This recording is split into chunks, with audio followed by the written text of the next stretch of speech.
Say your prayers.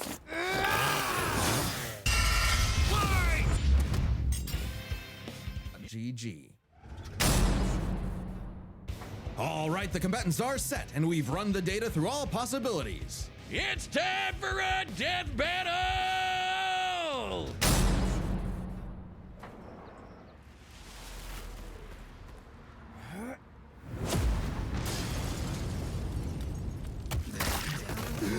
Oh, man. Oh, no. You're fine. You're fine. This wasn't my fault. I've never felt such weird cursed energy like his before. Say your prayers.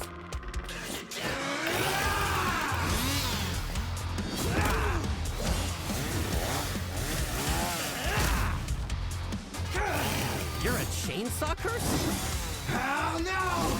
I'm the hero to all! Kicker of asses! Magnet to chicks! Half man, half devil! Chainsaw man! Let's finish this! Chainsaw instant death technique!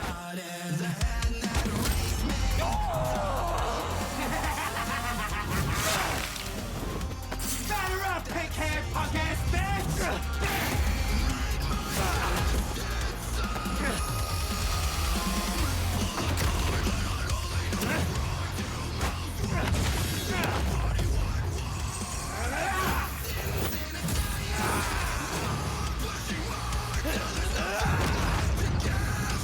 Wait for it.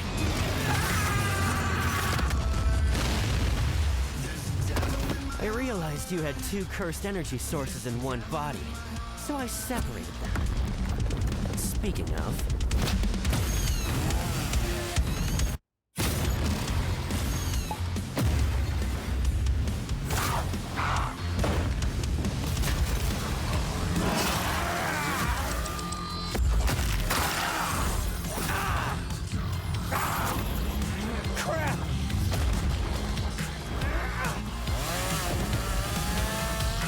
domain expansion.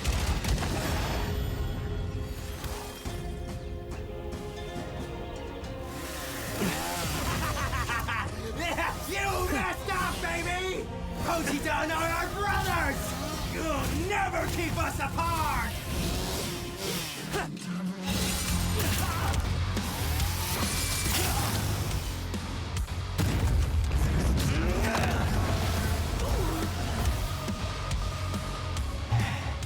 Domain expansion.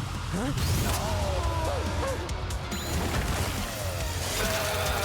Finally got you to stop moving! See? We can be smart too, huh? Punk ass bitch. Black Flash!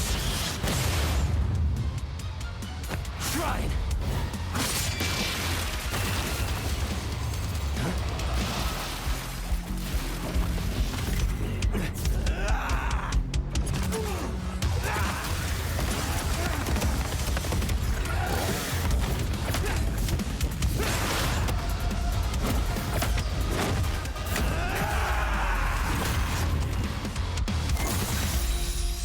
A human and a curse.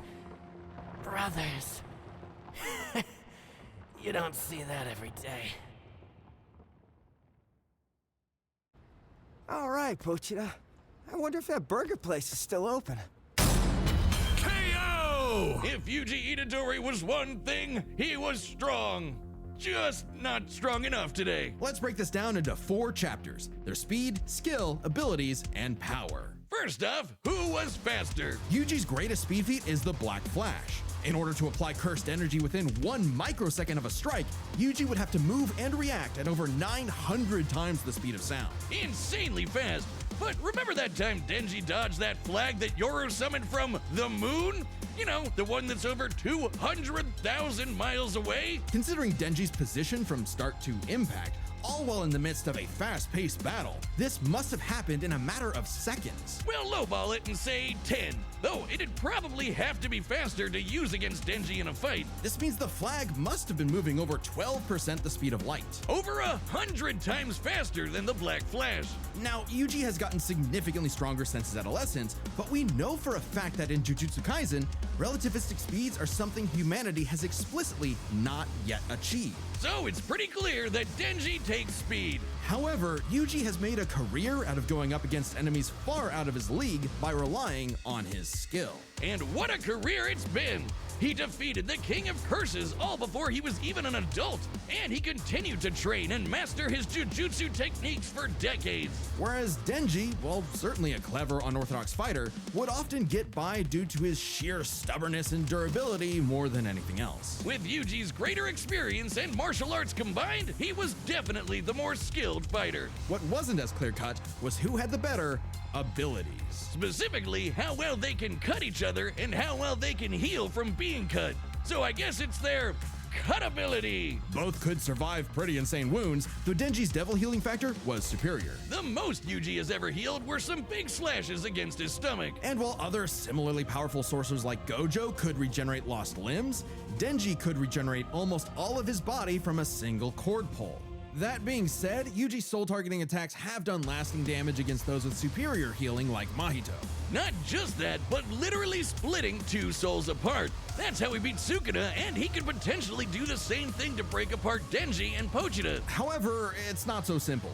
Sukuna was already severely weakened at the time, and it took Yuji several hits to separate him and Megumi. And on top of that, even if Denji and Pochita were split up, we know they keep a metaphysical connection when apart. In fact, they were split up when they were fighting Makaba, and they had no problem rejoining. No reason they couldn't do it again here. However, Denji's healing factor isn't unlimited. He'll need blood to heal eventually, and the range and speed of Yuji's slashes would force Denji to tank them to get up close. Even if he could, Yuji's healing factor wouldn't last nearly as long against Denji's chainsaws. But then Yuji could back off, Denji chase him, and so on. Like an unstoppable force meeting an immovable object, neither had a clear edge in cut ability. So what it ultimately came down to was power. Who could do the most damage and wear the other guy down first? Yuji slicing apart an entire city is one of the most impressive feats in all of Jujutsu Kaisen. By measuring the clouds of dust created in his attack's wake, we can estimate he launched over 5.5 million tons of debris into the air. That kind of force is equivalent to over 3 megatons of TNT, comparable to a hydrogen bomb. But unfortunately for Yuji, while he could cut apart a city, Denji was Oregon level. The state of Oregon is the 9th largest in the Union by total area, nearly 100,000 square miles. By estimating its volume, Yoru compressed a mass weighing over 750 trillion tons. One swing from that sword would hit with an energy of over 30,000 megatons of TNT. Which is like 10,000 hydrogen bombs. And not only did Denji survive a swing, he straight up overpowered it.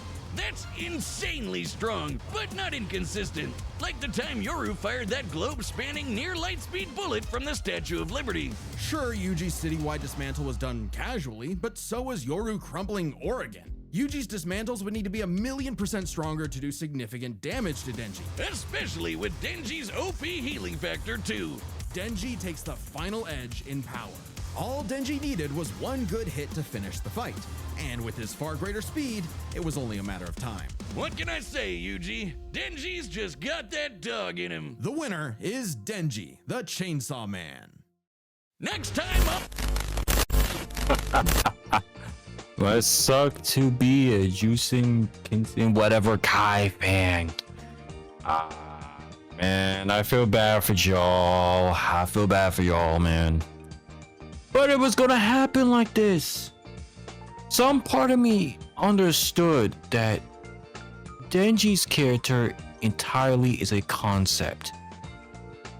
Now, for my knowledge, hopefully I do not sound like a LARPer. He's a concept thing that just devours other devils. Did I get the gist of it? Probably not. But fuck it. But that is only the basic knowledge that I know about Denji and Chainsaw Man as a whole, or the character in itself. That is the knowledge I only have. That's why I don't want to go any further and go into an advanced explanation. I'm just grateful that Denji won. I was expecting this to go somewhat shitty because, you know, I feel like Jujutsu Kaisen, whatever, has a larger fan base because of who they are.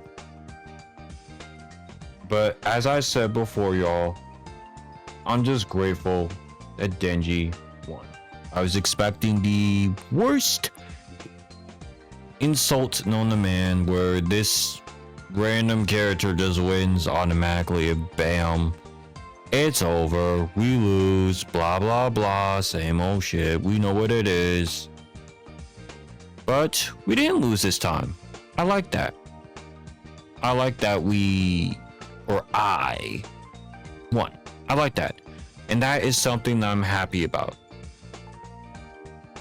It seems like the fights are going good so far, so I'm gonna call it a day. Nothing too much to see here. Anyways, how do you guys feel about me trying to get into the manga? I'm too scared to get into the manga.